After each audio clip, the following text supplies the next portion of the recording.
Hey y'all, Pieces of Nika is back, and I do apologize. I've been gone for a little while. I came here because I wanted to talk about some things that I'm going through in my life, and I figured why not come to y'all so I can find out who else out there in the world could possibly be going through this too, or if you know somebody who's been through this or going through this, you all can leave me a comment, let me know so we can talk about it. Tell me some things you did. But let me first start with why I've been gone. But yeah, so my baby was sick again, and since I work from home, I don't be around people. So whenever he comes from daycare with a cold that he caught from daycare, he comes home and give it to me because my immune system is weak AF. And so every time he sneezes around me or touch me with his wet hand, I get sick. So I had been sick and I didn't have any energy like a couple weeks ago to do anything. So then he was sick and then he had an ear infection too. So we had to take him to the doctor for that, and he was taking medicine for that. So I have not really been able to be consistent as I thought I was going to be able to do. And so I was thinking, like, what can I do as far as a video? So I decided to come on and talk to y'all in my beauty room over here in my Chase Lounge, in my robe, all comfy, to talk about my fibroids and a decision that I'm going to have to make here soon because my fibroids are very painful and they cause my back to hurt so bad.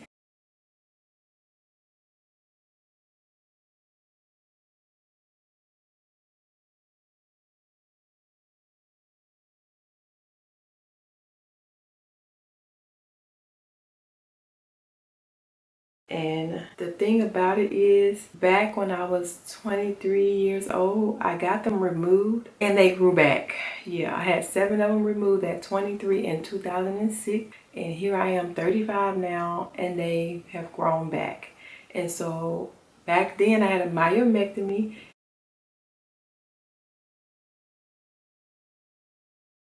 And I was scared back then thinking, what if I can't have a baby? What if I can't have a baby? I want at least one baby before I decide to have a full hysterectomy or anything like that. Well, back then my doctor told me you are going to be able to have a baby. Trust me, you will be able to have a baby after this surgery. You just have to give yourself a full year to heal. So I'm thinking, and I was like, okay, I'm going to go for it. So I did it. They gave me a bikini line C-section type cut. They went in my uterus in the form of the way that they do a C-section, and they took the fibroids out, sewed me back up. Worst pain of my life. I don't ever want to go through that again. The healing process was terrible. I was sick. I was throwing up. I couldn't walk. I was in so much pain for almost 8 weeks. But I got past it. Thankfully, everything went well. I had no idea that these things would grow back. And yes, they have grown back. And I think it's 4 in there now. I'm not sure on that. I just know that when I had Parker, I had 4 in there. So I'm not sure if any more have grown since then. But y'all, I just don't know. It's like I do know for certain that I do not want to have another high-risk pregnancy, because if you go back and view my pregnancy videos, you always see that I had a high-risk pregnancy, and I have to go to see 2 different doctors every Friday every week, and that was a lot on not only me but on my body, on the baby, and I was in so much pain even then, and I'm good. Parker's all we need. I don't need any more kids. So here's my dilemma now. Well, I have the 4 fibroids in there. If I have another baby, I'll be high risk. So I feel like if I get another myomectomy, the fibroids are probably still going to grow back and cause me all this pain they've been causing me in my lower back. They take all my energy away. Like, I'm always tired, always trying to find the energy to do things every day. And most time I tell myself I need to film a video, I fall asleep, it doesn't get done. And I'm like, I know I need to stay consistent to grow my channel. That I'm working on. I just get so tired though. So I'm trying my best to find the energy somewhere to get things done that I need to do. So back to, I'm all over the place, but back to what I was saying. So my dilemma is either I have the myomectomy, get them out, and possibly stand a chance of getting pregnant again, or I have to have either a full hysterectomy or a partial hysterectomy where they leave in my cervix and my ovaries and just take out the uterus, since that's where my fibroids always growing at. So I can take the uterus out and then I will have no more fibroids. Well, me being the Google queen that I am, I was Googling and trying to research and found some horror stories from other women that said that their other organs dropped into their vaginal area after hysterectomy. They went into immediate menopause, started having hot flashes, and estrogen levels and all that, hormone levels were all the way off whack, and just had all of these issues. I don't want to have to go through that, but at the same time, on the flip side, when you have a hysterectomy, the plus thing is you have no more periods, no more painful cramps, no more periods. Like I can get jiggy with that for real. Like no more periods. Man, just that alone made me think, yeah, I can do that. But then I think about, what about my hormone levels? Even like now, if my hormone levels get off track, I break out, mood swings, be happy one minute, mad the next minute, crying the next minute, get depressed about small things, you know. Who wants to go through that? But then I also read that they have this thing called embolization, and that is when they cut off the blood supply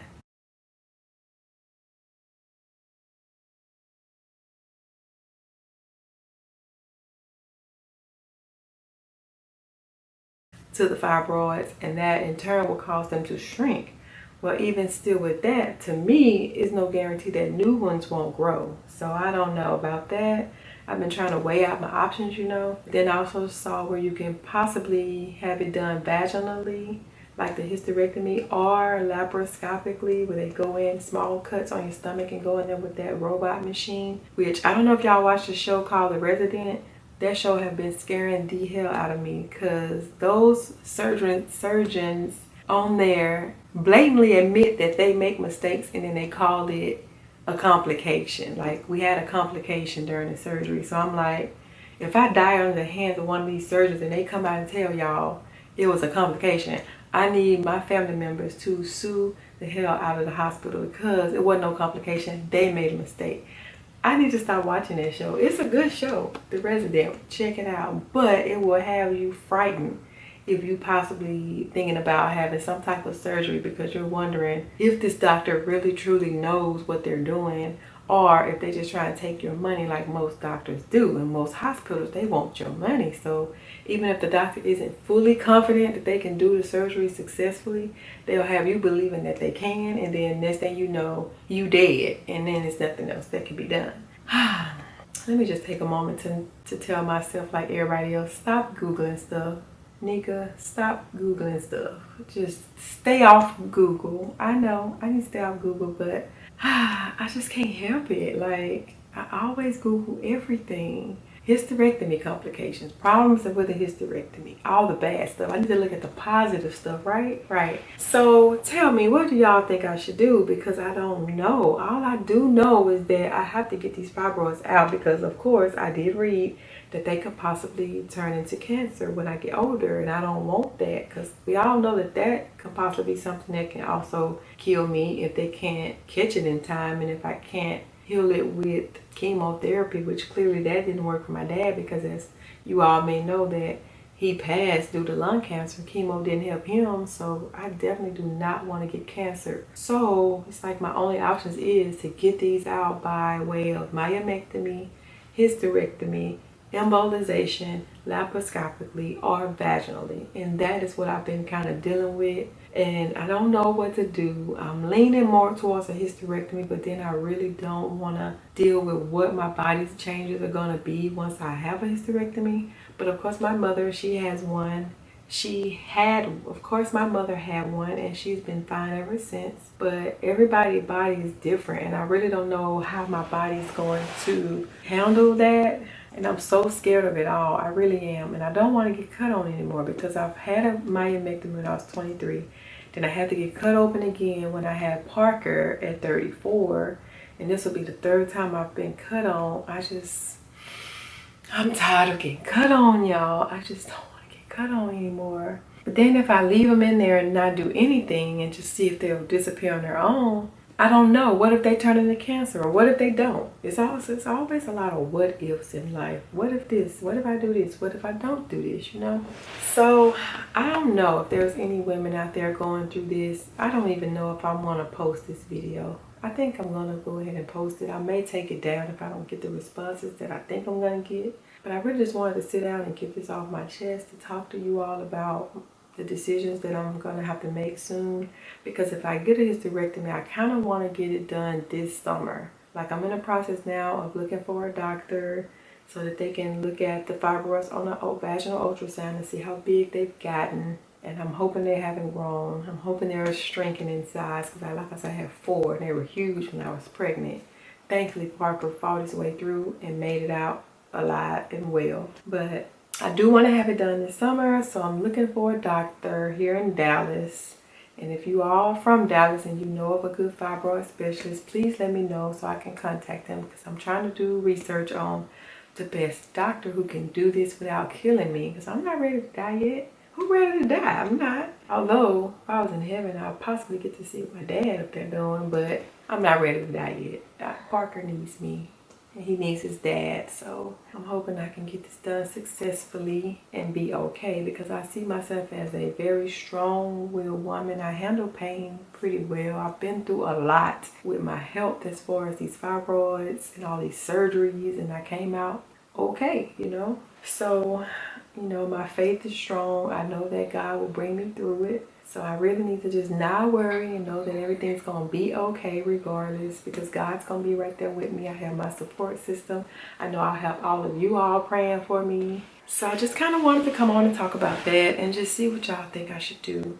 I really think I'm going to do the hysterectomy though. Now, I don't know if I want it to be partial or total, but I think I'm going to do that because, you know, the idea that my uterus would be gone and I don't have to worry about them anymore, that really does sound good. But the UTE, uterine embolization, yeah, that may be an option too. But I'm scared of that because I still feel like more may grow back. And I can't deal with getting cut on multiple times. And the only way to not deal with that is a hysterectomy. So if you all think that that is what I should do, give me your opinions, your advice. Anything. I'll just take any thoughts, comments. If you think I'm crazy for even thinking like this, let me know that too. Like, I just don't know what to do right now.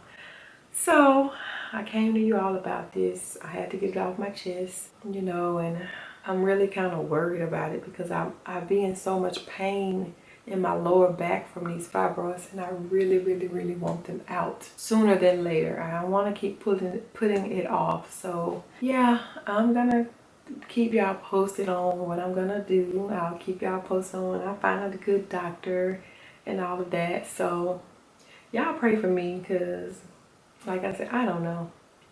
I'm in a dilemma. And I know any woman in the world would hate to have to be in this type of dilemma, especially if they want more kids. See, I'm done with kids. I don't need any more. Parker is all I've ever wanted and needed. So I'm okay on that aspect. I'm thinking more on the ways of what's going to be my symptoms after the hysterectomy, after the embolization. What is my body going to go through? Will I be able to work out? Will I be able to pick up Parker? Will I be able to just have a better way of living and a better way of life, you know? And that's no guarantee. So that's what scares me the most. Like, I still want to be able to have energy to do things, you know? So we'll see. But I thank you all for watching. And if you're still watching, please let me know your advice. If you know anybody who's been through this, please tell me what they did and how they are right now. If they went through any of this, are they doing well? And I really truly appreciate you all, and I'm glad to have y'all here as my second support system outside of my family. And again, I will be seeing you all very soon in my next video. If you have any video requests, let me know down below. And also don't forget to click the bell so you can be notified when I make videos. Being as though I'm not as consistent as I should be, at least you'll know whenever I do post a video, you will be notified. So again, I thank you all. I love y'all, and I will see you in my next video. Good night.